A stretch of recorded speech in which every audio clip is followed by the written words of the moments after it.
Puji nama Tuhan, Shalom teman-teman 2PM. Senang sekali rasanya bisa menyapa teman-teman dan berbagi tentang kebenaran firman Tuhan hari ini. Saya percaya di rumah teman-teman dalam keadaan yang sehat, sukacita, bahkan diberkati Tuhan. Situasi hari-hari ini mengingatkan kita bahwa hanya satu-satunya tempat perlindungan dan pribadi yang bisa kita andalkan hanya Yesus Kristus Tuhan. Amin. Kita udah kangen ibadah. Teman-teman kangen ke 2PM kan? Kita kangen melayani Tuhan. Kita kangen beraktivitas seperti biasa. Bahkan kita udah kangen gimana rasanya jalan-jalan. Ada yang udah lupa gimana rasanya jalan-jalan? Kita sama-sama berdoa semoga keadaan ini cepat berlalu ya. Amin. Kita kembali kepada firman Tuhan karena hari-hari ini kita sungguh memerlukan firman Tuhan. Kita butuh kekuatan, kita butuh penghiburan, kita butuh segala sesuatu yang ada di dalamnya. Oke, saya mau berbagi tentang firman Tuhan yang kita semua udah tahu ceritanya.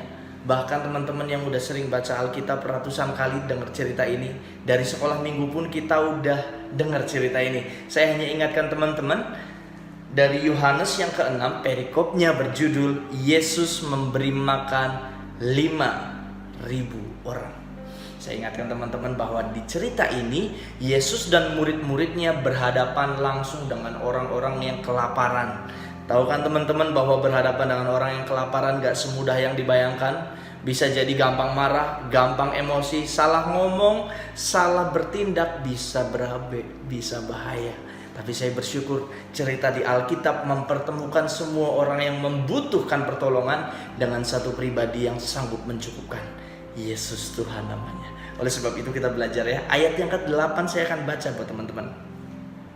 Seorang dari murid-muridnya yaitu Andreas, saudara Simon Petrus berkata kepadanya, ayat ke-9, di sini ada seorang anak yang mempunyai 5 roti jelai dan 2 ikan. Tetapi apakah artinya itu untuk orang sebanyak ini?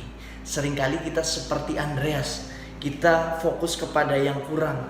Kita fokus kepada kelemahan, padahal kita punya Yesus yang jelas-jelas ada bersama dengan kita. Seringkali kita jadi anak-anak Tuhan yang ngaku murid-muridnya Tuhan, tapi kita gak sadar. Kita udah sering ditolong Tuhan, sering ngalamin mujizat Tuhan, tapi di keadaan yang sulit yang ada di depan kita, kita lupa bahwa Yesus sanggup melakukan segala sesuatu. So saya mau ajak teman-teman untuk menyadari bahwa hari-hari ini walaupun keadaan sulit ada di depan kita, saya mau katakan, mari sadari dengan siapa kita melewatinya. Dengan siapa hari demi hari kita menggantungkan pengharapan kita. Ada sebuah ilustrasi yang saya buat. Jadi satu hari ada serombongan pendaki gunung berangkat untuk mendaki satu gunung yang tinggi gitu ya. Dan dari antara rombongan tersebut ada satu orang yang pemula dan baru pertama kali diajak oleh temannya untuk mendaki gunung. Tiba-tiba dia berkata dan bertanya kepada teman-temannya, bro, kok cuma bawa 1 botol air minum? Padahal kita harus mendaki jauh dan lama sekali. Mendingan kita bawa sekalian, bawa 5, bawa 6 botol, bahkan 10. Teman-temannya berkata, nggak usah bro, karena kita harus berjalan dan membawa beban yang berat. Kita harus menghemat tenaga juga. Tenang, di atas nanti kita bisa ketemu sumber air. Temannya nggak percaya.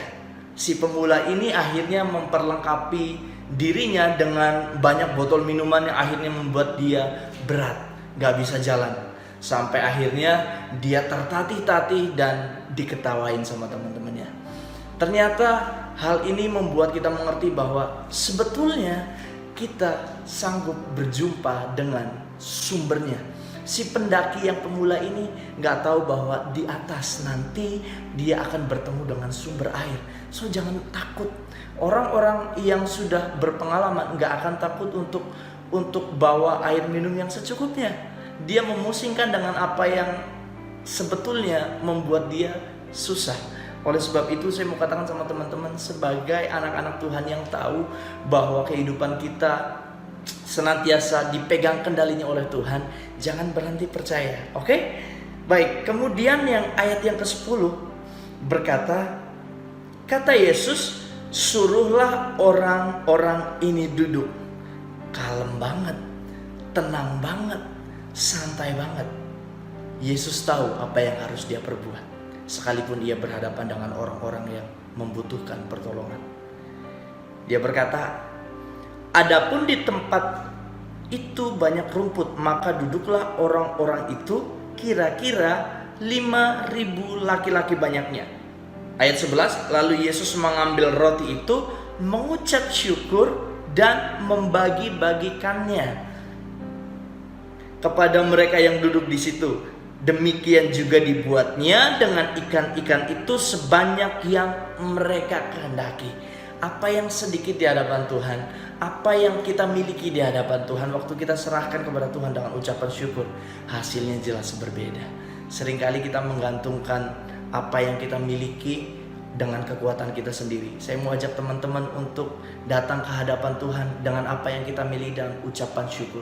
Tuhan mampu menggantikan kekurangan kita dengan kelimpahan. Sebagaimana apa yang kita butuhkan, Tuhan Yesus sanggup mencukupkan apa yang jadi kebutuhan kita.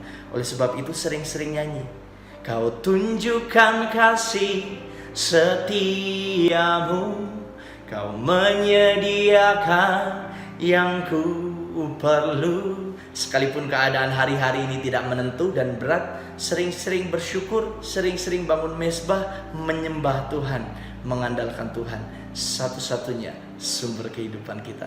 Tuhan Yesus memberkati teman-teman 2PM.